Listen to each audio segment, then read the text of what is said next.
ကျွန်တော် MMPP Diamond Seller တို့ဖြစ်ပါတယ်ဗျာကျွန်တော်ဒီနေ့ share လုပ်ပေးချင်တာတော့အခုမှ Diamond ဆိုင်အောင်မယ်ဒီကိုရတဲ့ကျွန်တော်တို့Diamond ဘယ်လိုရောင်းအောင်လဲကိုသူများရဲ့ရှိမှာတင်တဲ့တော့တဲ့ဆရာမလို့ပဲကျွန်တော်ရှိမှာကျွန်တော် free ကျွန်တော်တက်ထားတဲ့တင်တဲ့လေးရှိတယ်ကျွန်တော် free ပြောပြပေးသွားမှာဖြစ်ပါတယ်ကျွန်တော်ချက်ပေါက်မှာလာမေးကြပါ reseller နဲ့ seller နဲ့ဘာကွာလဲပေါ့reseller နဲ့ seller နဲ့ဘာကွာလဲဆိုတော့ reseller ကကျတော့အားလုံးသိကြတဲ့အတိုင်းပဲသူများရှိရတစ်ဆင့်ပြန်ရောင်းတာဗျာပြန်ရောင်းတဲ့ခါကျတော့ကျွန်တော် reseller ပဲဒါကျွန်တော် reseller ဆိုတဲ့ခါကျတော့ကျွန်တော်ရှိမှလာဝယ် customer ကိုကျွန်တော်က seller ရှိကိုပြန်ပြီးပို့ပေးရတယ်ခင်ဗျာပို့ပေးရတဲ့ခါကျမှသူက seller ဆိုတဲ့သူ seller ကျတော့ကျွန်တော်ကသူကထည့်ပေးတဲ့လူတွေကများတဲ့ခါကျကျွန်တော် customer ကိုဘယ်လောက်ထိရမလဲဆိုတာအတိအကျမပြောပြနိုင်ဘူးဗျာအဲ့တော့ customer ကြာတာတွေ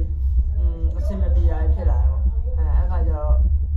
တိတ်အဆင်မပြေဘူးပေါ့ဗျာပြောမယ်ဆိုရင်ပြီးတော့ seller ဆိုတာပါလဲ seller ကျတော့ကိုယ်ရရောင်းတာ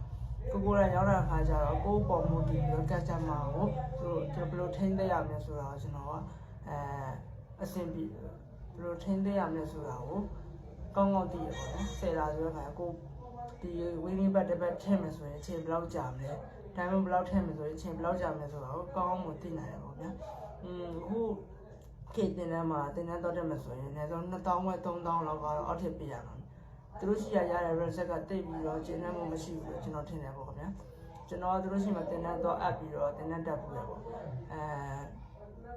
သူတို့တင်ပေးတဲ့ဟာလောက်ကတော့ကျွန်တော် YouTube မှာကြည့်ပြီးတော့လည်းလုပ်လို့ရတယ်ညာဒါကိုသူတို့က2000ဝက်3000ပေးပြီးတော့တက်ရတယ်ပေါ့အဲ့ဒါကိုကျွန်တော်ကအကုန်လုံးကိုအဲ့လိုမျိုးကျွန်တော်လိုမျိုးမဖြစ်အောင်လို့ကျွန်တော်ကသူတို့ရှိရရတဲ့ knowledge တွေကျွန်တော်ကအခုမှ Diamond စာရောက်မဲ့ညီကိုရကျွန်တော် share လုပ်ပေးနေတာဖြစ်ပါတယ်အဲ့ဒါကြောင့်ကျွန်တော်ကောက်လေးကို follow လေးလုပ်ပေးခဲ့ပါဦးခင်ဗျာကျွန်တော်ဗီဒီယိုနောက်တဲ့ဗီဒီယိုတွေကိုဘယ်လိုရောင်းအောင်လဲဘယ်လိုလုပ်အောင်လဲဆိုတာကျွန်တော်အသေးစိတ်တင်ပြမှာဖြစ်ပါတယ်ခင်ဗျာအားလုံးပဲကျေးဇူးပါတယ်ခင်ဗျာ